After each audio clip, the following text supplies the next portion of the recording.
Hello, j'attends que ça se connecte et que vous me voyez tous. Hello tout le monde, bienvenue pour ce lundi décalé, il est midi.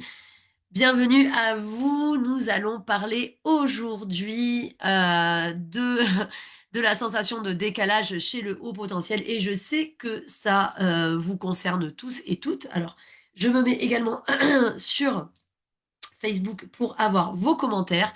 Je vous invite à écrire hashtag direct pour ceux qui verront cette vidéo en direct et replay pour ceux qui verront cette vidéo en replay, pour ceux qui viennent de rejoindre le groupe Existons sans réserve. Tous les lundis, midi 30, il y a un petit live que j'anime qui s'appelle les lundis décalés et qui va vous expliquer un petit peu le pourquoi, du comment de certaines façons, de certains modes de comportement chez les neuroatypiques. Et aujourd'hui, j'ai choisi le sentiment de décalage chez le haut potentiel. Déjà, et j'ai appelé d'ailleurs ce live, j'ai appelé ce live défaillant. Non, pas du tout. On est plutôt différent et pas défaillant. Et ça, c'est le vrai visage du haut potentiel. Pourquoi j'ai appelé ce live comme ça? Coucou Kevin.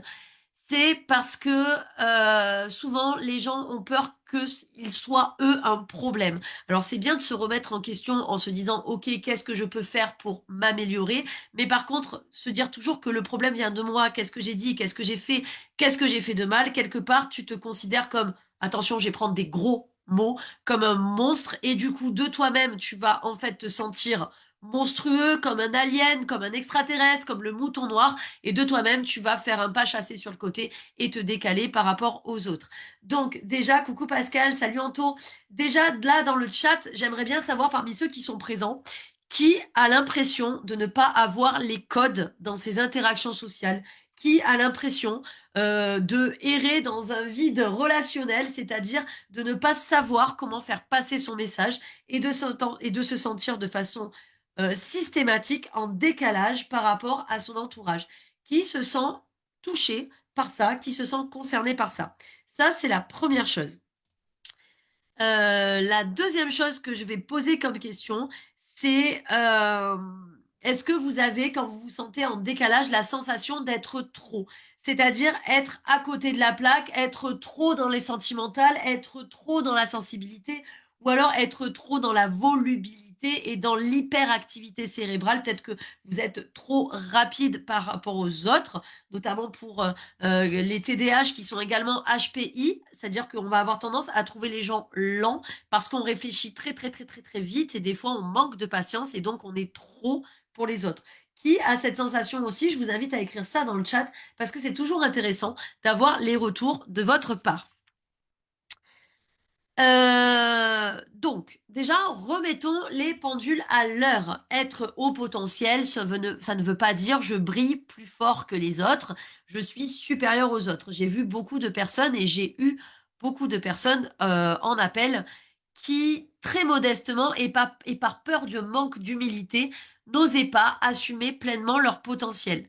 Être haut potentiel, ça veut simplement dire, cher ami, que si tu es haut potentiel intellectuel, tu es né comme ça. Donc, tu ne peux pas aller à l'encontre de ta physiologie et ton, de ta formation interne. Les hauts potentiels intellectuels, ils ont un épaississement de myéline. La myéline, c'est ce qui permet de faire des connexions plus ou moins rapides par rapport aux informations que tu prends. Et donc, plus c'est épais, plus ça va vite. D'accord? Donc, si tu es haut potentiel intellectuel, tu as un épaississement qui te permet de faire des connexions plus rapides. Donc, il n'y a pas de honte à avoir. C'est comme si on disait à quelqu'un, oh, ben, il te manque un bras de naissance, tu devrais avoir honte. Non, il est foutu comme ça. Et vous, vous êtes foutu comme ça. Donc, ne vous dites pas, je ne vais pas le dire parce que on va croire que je manque d'humilité. Ça veut pas dire que t'es Einstein, ça veut pas dire que t'es Macintosh, ça veut pas dire que tu ne feras aucune faute d'orthographe quand tu vas écrire. C'est pas ça le potentiel. Le potentiel, c'est juste une connectivité plus rapide de tes neurones et donc tu réfléchis plus vite. Mais parfois, tu peux réfléchir mal plus vite. C'est-à-dire que tu peux vraiment t'embourber dans une mauvaise réflexion, mais très rapide. D'accord? Et c'est à ça que sert le travail sur soi. Donc, le décalage dans la vie personnelle. C'est vrai que chez le haut potentiel, et ça aussi dans le chat, j'aimerais un petit peu des réponses de votre part, il y a une difficulté à comprendre les codes. Et c'est ce que je vous disais, je n'ai pas les codes émotionnels. Alors, il n'y a pas que chez le haut potentiel, chez nos amis qui ont un trouble du spectre autistique également. C'est-à-dire que les autres vont fonctionner sur le social et vous, vous fonctionnez sur la sincérité. Les autres fonctionnent sur le social et vous, vous fonctionnez sur la sincérité. Et c'est pour ça que ça fait des inadéquations. Vous ne comprenez pas pourquoi certaines personnes peuvent prendre mal des choses que vous allez envoyer de façon totalement innocente et sincère parce que ça ne respecte pas les codes sociaux de la masse, on va dire, de la normée, qui sont dans l'éducation depuis le début, depuis la nuit des temps. Et en fait, la différence entre la sincérité et le social, ben, c'est tout ce qui fait le mal-être dû au potentiel, c'est-à-dire que putain, j'ai pas les codes.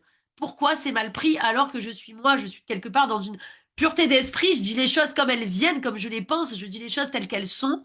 Je ne vois pas le mal dans le fait d'être sincère, mais en face, c'est mal reçu. C'est parce que nous, on fonctionne à la sincérité et que la plupart des gens fonctionnent au social, au paraître, si vous préférez, à ce que les autres vont penser. Coucou Cécile. Il y a également un besoin d'authenticité extrême dans le fonctionnement au potentiel, c'est-à-dire qu'il y a un rejet des faux semblants, ça rejoint le fait d'être dans la sincérité, et dans ce rejet des faux semblants, il y a une recherche de cohérence. Et souvent, vous remarquerez que la plupart des gens qui sont justement dans la bienséance sociale, dans le fait d'être dans le paraître et non pas dans l'être, et malheureusement, ça fait partie de 70% du fonctionnement sociétal, eh bien, il n'y a pas de cohérence parfois. Il n'y a pas de cohérence, il n'y a pas de cohérence dans le fait de dire oui alors que t'as pas envie de faire un truc. Il n'y a pas de cohérence en disant oh je t'adore, je te fais la bise alors que tu peux pas blairer la personne. Il n'y a pas de cohérence. Et ça, déjà chez le haut potentiel qui est dans la sincérité de base dans son mode de fonctionnement, ben, il doit s'adapter, se suradapter au fonctionnement des autres. Et donc ça fait de l'incohérence dans sa tête qui est en recherche constante de cohérence et du coup ça crée du mal-être. Donc en fait, tu n'es pas défaillant, c'est pas ce que tu dois croire, c'est que tu n'as juste pas les codes et que tu n'as pas la notice. Et ça, nous, on va t'apprendre à avoir la notice, mais sans aller à l'encontre de tes valeurs profondes. Parce que c'est ça le piège. Le piège, c'est de croire qu'on a la notice et de se suradapter. Mais si tu te suradaptes pour t'intégrer à l'autre, tu vas te désintégrer à toi-même. Et là, tu vas avoir une perte d'identité. En fait, qui je suis, c'est quoi mes valeurs à moi, c'est quoi mes valeurs intrinsèques. Et donc, je vais les perdre en essayant de gober les valeurs des autres pour m'intégrer, mais c'est pas vraiment ce en quoi je crois vraiment. Donc, l'idée d'un coaching ou d'un accompagnement quelconque, c'est vraiment te, te laisser dans tes valeurs propres, mais de te donner des codes. Des codes, ça veut pas dire être un faux self. De mettre un faux self, ça veut dire un faux soi, d'avoir un faux semblant, de mettre un masque. Les codes, c'est juste d'être dans la cohérence de tes valeurs, mais également dans la cohérence des échanges et des interactions. Le piège, en fait, c'est croire que tout est trop compliqué et que c'est plus facile de se suradapter, c'est-à-dire de se mettre en mode caméléon. Et je sais que parmi vous, il y a beaucoup de caméléons. D'ailleurs, vous pouvez mettre un emoji caméléon si tu te reconnais dans cet animal ou marquer hashtag caméléon si tu te reconnais dans le fait de t'adapter à ton auditoire et à ton public, de te suradapter. Et je veux vraiment mettre la différence entre l'adaptation et la suradaptation. La suradaptation, c'est quand ça te demande un effort. Alors, c'est vrai que si tu le fais au quotidien depuis 40 ans, c'est devenu machinal, c'est devenu réflexe. Mais ça demande quand même une perte d'énergie, ça te demande un effort. Je me suradapte, c'est-à-dire que je dois faire un effort pour enclencher le fait de communiquer avec les autres. Être juste adapté, c'est je m'adapte à mon auditoire. Par exemple, je suis maîtresse d'école et je travaille en maternelle, je vais pas faire les mêmes cours que je fais à un enfant de maternelle qu'à un adulte de 40 ans. Je m'adapte à mon auditoire, mais je me suradapte pas, ça ne me demande pas d'effort. C'est de la cohérence et de la logique pure. La suradaptation, c'est à partir du moment où ça rentre en conflit avec qui tu es vraiment. D'accord? Et c'est exactement ça qui cause problème. Anthony, tu dis que tu es toujours mal compris, voire pas du tout, d'accord? Kevin, toi, tu es franc du collier. Si t'aimes pas quelqu'un, tu l'aimes pas et point. Et puis c'est marre. Je le comprends également. Le piège, donc, c'est de croire que c'est trop compliqué, mais ça se travaille. Le problème, c'est pas ta différence. C'est le manque de traduction entre ton monde intérieur et celui des autres.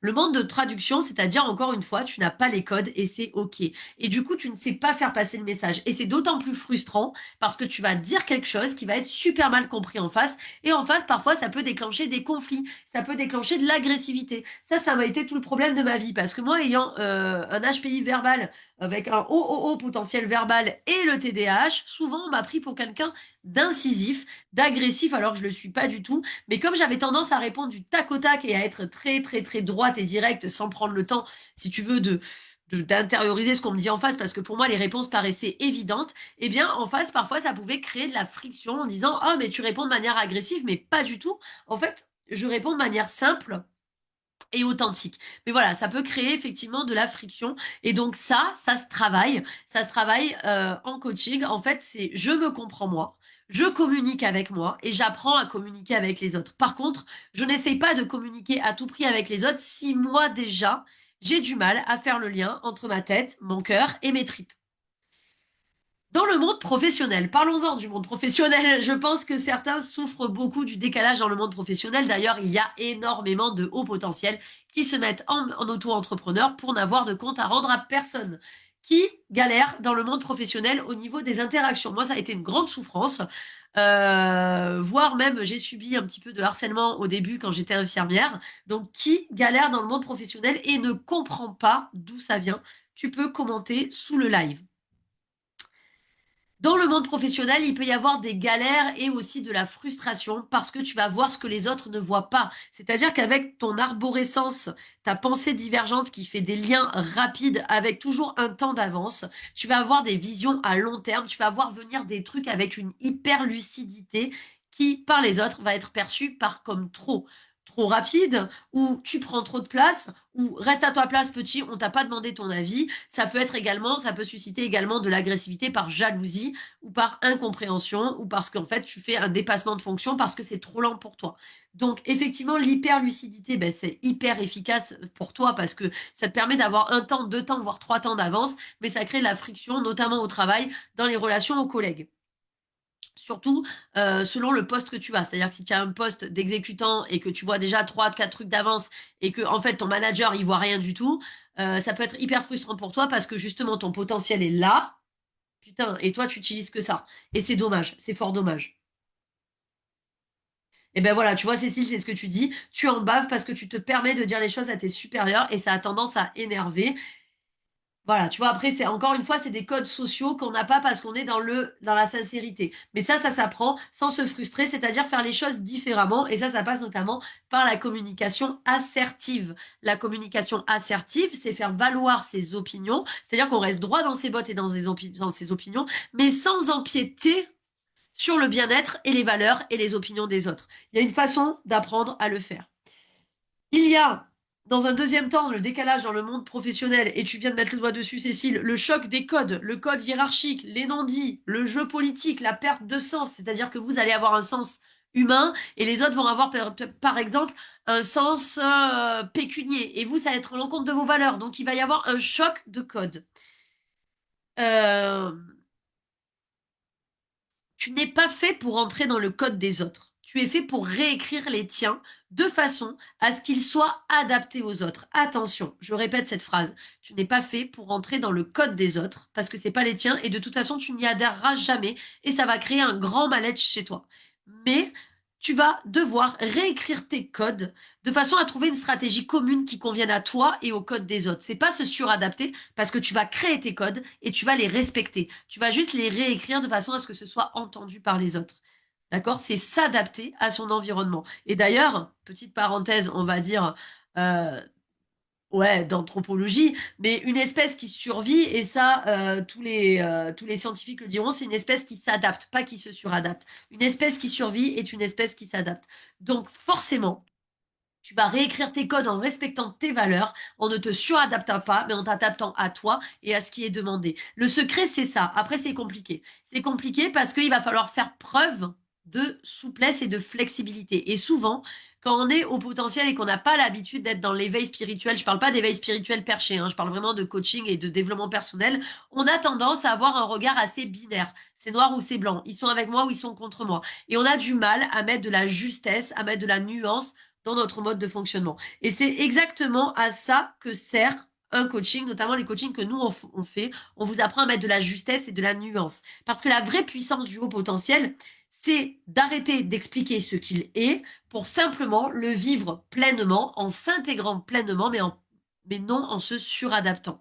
Donc, si tu veux comprendre comment apprendre à mettre de la justesse dans ton existence, déjà, il faudrait que moi, j'ai les paramètres de voir qu'est-ce qui anime et qu'est-ce qui désanime ton mode de fonctionnement. Donc, écris justesse en commentaire et je regarderai comment tu fonctionnes et comment on peut optimiser ça tout en gardant ta personnalité authentique de haut potentiel. Justesse en commentaire et on en discute en privé. Je te fais un bisou et je te souhaite un bon appétit.